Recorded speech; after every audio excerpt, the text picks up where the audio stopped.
So I'd just like to say once again a sort of a huge thank you to all of to everyone who's been involved. Sadly, Sophie couldn't discuss pink today because she's got some issues at home. But to Tom and to Roy, to Mary, have a little bit more of a conversation about that at the end. I just wanted to give you a little bit of the inspiration of why I came to sunbeams and rainbows, and I don't know if that has really been expressed properly.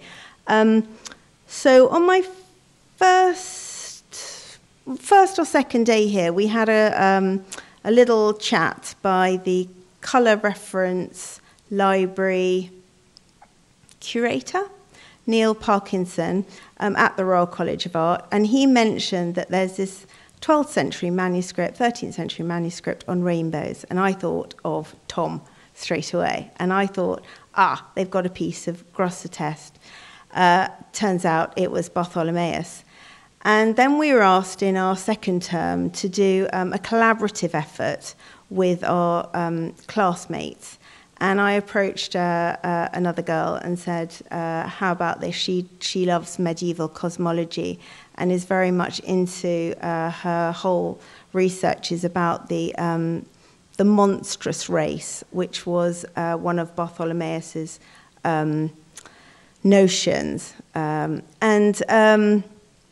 So we started this. This is where it all came from, this Bartholomeus fragment. It's one sheet, both sides. It's a translation. It's a John Trevisa translation, which was from the Latin to the Old English. And this is the painting that I produced as a part of the collaborative effort, which I'll talk about a little bit later. But I wanted, I was investigating Roy's people and bumped into Jean Corbichon. And I just thought this was so beautiful that this image is exactly what Tom was talking about in a way, is a scholar teaching is the master lecturing outdoors to scholars and observing a rainbow. And I thought how, there's some beautiful synchronicity that 800 years later we do the same thing. There's an awesomeness to this whole process. And I just wanted to show you that. This is from book 19. For those of you who aren't familiar with Bartholomeus Anglicus, which, why would we be? He actually wrote the first encyclopedia, of which there are 19 books, and this was part of the 19th. The fragment that we have in the Royal College is from book 11. So on weather, rather kind of, not very kind of imaginatively.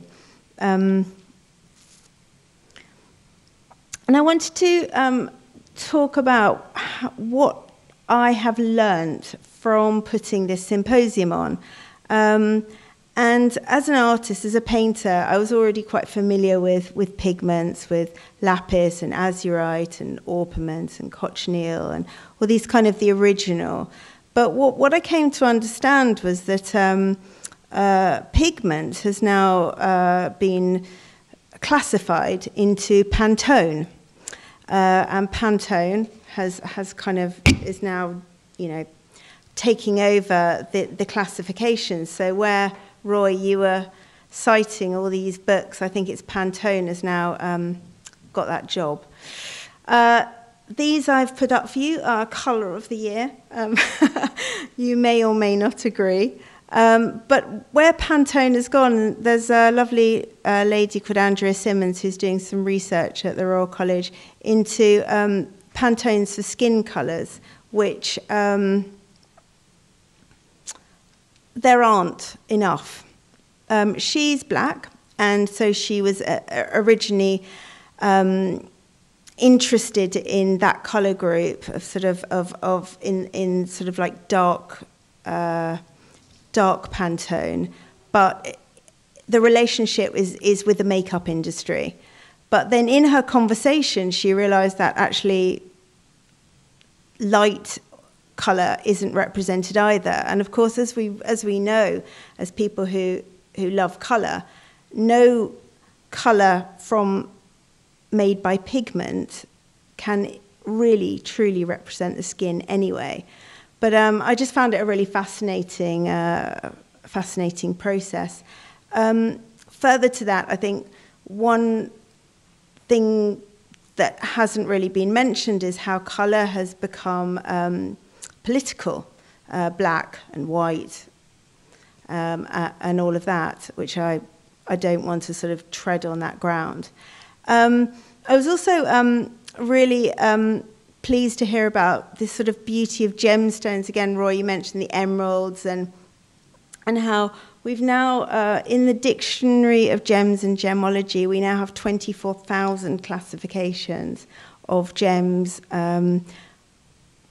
artificial as well. So we are truly raiding the planet for gemstones. I think Tom gave us a great idea on the frequency and light. I don't really understand it properly. However, what I have come to understand is some of the technologies that are being developed as a result of light, the understanding of light, which has, as we understand it in the 21st century, and this is the spectrum of light. On the scale of infrared, this is now being used in the surveillance industry as near infrared. And you can see from the image from the left coming along to the image on the right is the top image is from 2012. And it's basically, I'm not going to explain this that well, but it's a surveillance camera looking into the dark, and the development in that technology and physics, this chameleon is now the resolution that we can now get to see from looking into darkness, which is very helpful for surveillance industry, but robbers still put balaclavas on, so you can't see them anyway. And then gamma. Gamma is used in the medical world.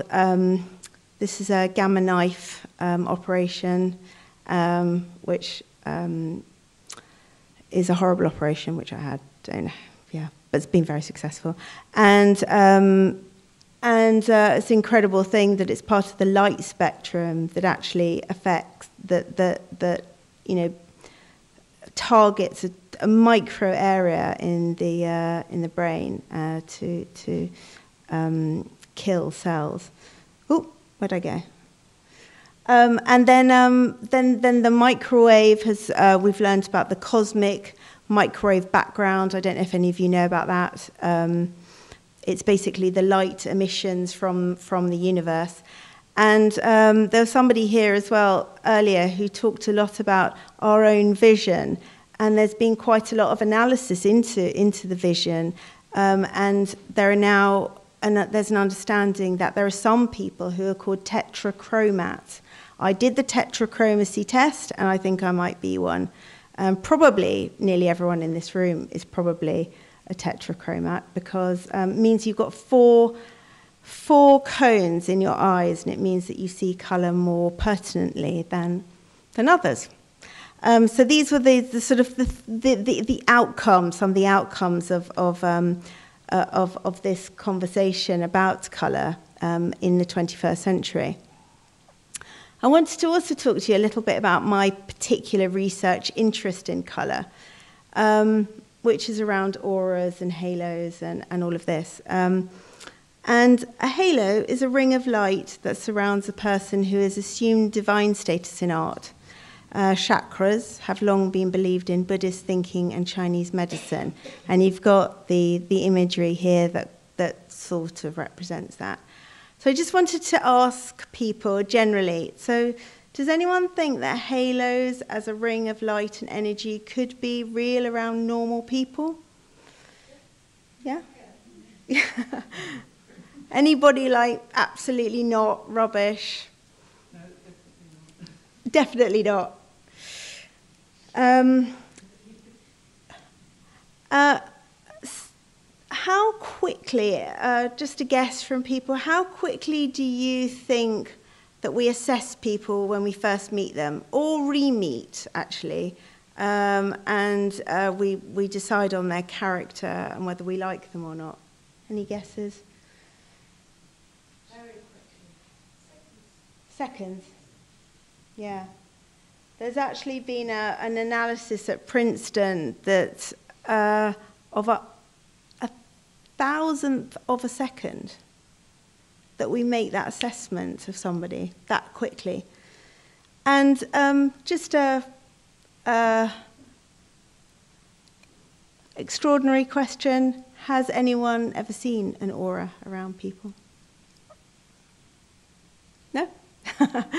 But we believe they're there.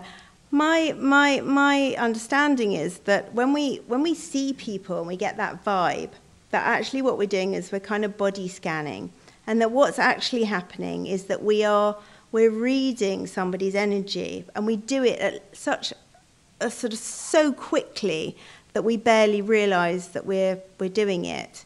And it's this tiny little area that I'm fascinated by. And the reason that I'm fascinated by it is because of an experience that I had personally, which I would like to share with you. So I've been seeing flashes of light around people for many, many years, but they didn't mean anything because, as you've all just said, you don't believe in auras, or you haven't seen them. And I think when something happens to you that nobody talks about, it's almost not happening. And one day, oh, that's gone off. I have to stick with this one. One day, I was in a meeting, and it was quite a significant meeting, and there was a chairman talking. And at the end of the meeting, my friend said to me, "It's great, he just had triple bypass surgery." And I was like, wow. But what I had observed around him whilst he was talking was, and it's like this, a flash of blue light around his chest, a square. And on that day, I suddenly realised what I had seen was something that meant something, which is confusing. It seemed to me that maybe that this blue square, that it was square because it was a surgical intervention, that possibly the blue indicated a protective healing because symbolically in colour, blue has done that, and that's why the Greeks all paint their houses blue and their boats blue, that it is a colour of protection. But it just seems an extraordinary thing that in a kind of an auric sense that we have a colour. So this is my kind of interest, that actually, why am I perceiving this in colour? Maybe because I'm human, I don't get any other version of things. And so I've been trying to actually express this this within my work, what I call the aura pure, which is a detailed aura, because it actually has got lots of meaning. And when I see colour flashes around people, they often appear, I mean, I've seen, white in shadow, intense light, this kind of, muddied colouring as well, different shapes and sizes. I can see them a lot in the dark, actually. They're better in the dark, which makes no sense at all. But that's somehow the way it is. And partly from investigating this, I was thinking about the science of colour. And I find it a really odd thing. Again, if there's anybody that can explain, I perhaps wish that Tom was here for this. That Newton demonstrated that clear white light contains 7 visible colours. We know that. However, pigments absorb some wavelengths of light and reflect others. So, for example, yellow pigment absorbs all of the wavelengths of light except yellow, and that's the one that we see. So what we're seeing is the rejected colour, which it's completely counterintuitive to me. But it made me think, so when we see the sky at night, does that mean that we're seeing the rejected colour, which is not supposed to exist, black? This is actually a part of a video, but I just got the imagery for you of the Alan Davey, where you've got the flash, and people. This is my daughter here, Grace, at the gallery, flashing a black light torch onto the work, so that it actually that you get that sense of matter when it goes down to being without the light, and then with the light, that there's this auric light, something else. And finally, I wanted to talk a little bit about the inspiration for this painting and this whole event. And thank you ever so much for everyone being here. In this work, this is the painting that sits underneath this painting. And what I did was I took some of the language and the script from this manuscript about Aristotle, sunbeams and rainbows. And you can see on this image a little man, which is my imaginative understanding of what Bartholomeus might have looked like. And originally I tried to have him sitting in the middle of his energies, which is where I think we all imagine ourselves to be, that if there is an energy, how do we perceive that? Do we perceive that as that an internal thing, or natural energies, or is that actually an expression extending out? But I thought, if you're dead, why would your energies, why would you be, they perhaps move away from you, around you, perhaps. Why not? So, and then I overlaid it in the piece with the rainbow, which was, the inspiration for the whole event. So that's my work for this event. And finally, just to say another huge thank you to Grosseteste, looking very handsome up on the top left.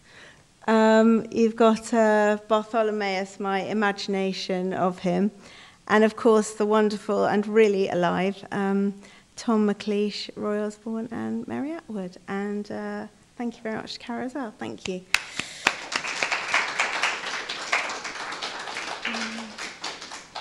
Yeah, and if there are any questions about anything that I've... Yes?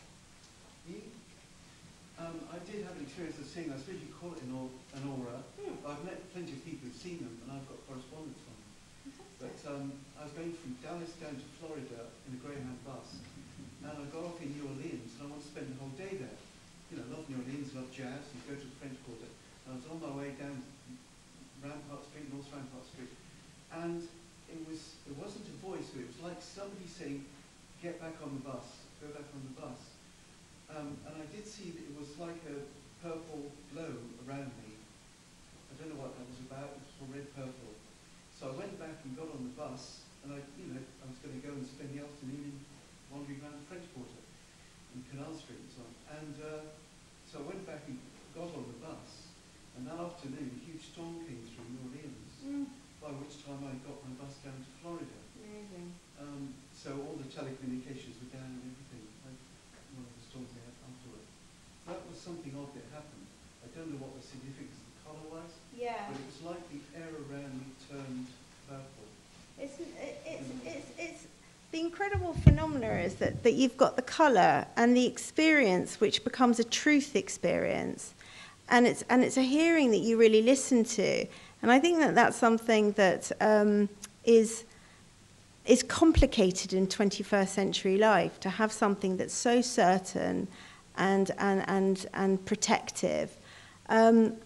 there's very little on this topic. There's thought forms that you had up, which is, for those of you that don't know thought forms, it was a little book written by two theosophists, Annie Besant and Charles Ledbetter, and they wrote this rather moralistic book about kind of colours and shapes and what they meant and how good and bad people were who had them. But this utterly inspired Kandinsky, and consequently Kandinsky then inspired many of the abstract expressionists from then on. And so there's thought forms, which has some indication of the colour and what it might mean. And there's also Edgar Cayce, who in his he went into trances and did readings for people, and he talks a lot about like an auric colour. But when you read the two together, they don't show the same colourings or patternings at all. And I wonder sometimes if this might be a very personal thing, given that that we are personal. I'd like to research that further, that purple, yeah. So I can't answer, but it is an incredible experience when you have them. And to have it around you and see yourself is really, that's an amazing thing. The book by Edgar Cayce I gave to the library many years ago. Ah, fantastic. Because he was a very credible source. Yeah. One of the great psychics of the 20th century. Yeah. Yes. It sounds as though it could be akin to something like synesthesia. Yes. When you talk to people who experience that, they never seem to see the same colours or the same sounds. Okay, yes. Each one seems to have a different colour. Yes.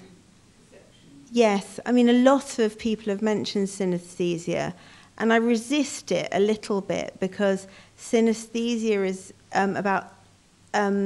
like Mary said in a way, because I think perhaps because we interpret these things so literally, and actually with synesthesia, they say, oh, well, there's a piece of music, and then that turns into a colour, end of. And actually what I... It's more complex. You think it's more complex? Oh, that's good to hear. That's very good to hear. I know people have done some work on mirror synesthesia, which I've discovered that I have as well, which is like if you hurt yourself, I'll feel the pain, which is horrible. It's a sort of bad thing to have. But it seems with auric experiences that people have an interpretation of it, that there's meaning and intention within it. But if you know some more about synesthesia, I'd be really interested to hear. You don't know, it just seemed it, yeah. It is fascinating. Yeah, thank you. Any other, yeah. One of my students 10 years ago wrote his thesis on synesthesia, because he's a musician and thought that's what wrote. After a year of writing it, he completely threw it out. All our degrees were awarded with a viva voce, so there's a 45-minute tape of this man speaking and arguing himself out to the which we took very positively. We thought this is a great Fantastic. and it was difficult to make his show work. But we were using a lot of digital technology and we managed to print the things he thought he could deal with. So the compositions came from how he was affected by. So he had synesthesia. Yes, Yeah. Well, the Alan Davey painting that I showed you in the beginning was actually called "Listen for the Blue Sound," which I've come to understand is a jazz term. And the blue sound is, I think this is right, that it sounds awful if you don't like jazz, but for those that love jazz, it's the perfect note. So that's in a way a synesthetic kind of painting. And then on it, it's got a little kind of thing. It's like, can you hear it? And it's like you look at it and go, oh, God, where is the blue sound? Yeah, So, yeah, thank you for that. Did he pass? Oh, yeah. Yeah. He went on to become the mayor of the town. Wow. In 1 year. I thought, well, That's great. An artist mayor. yeah. Super. Cool. Great Only in stuff. Wales. Only in Wales. Fantastic. Lovely. Any other questions? Well, thank you very, very much once again. I really appreciate your attendance. And please, could you give me your details so that I can keep in contact? We can do this all again. Thank you very much.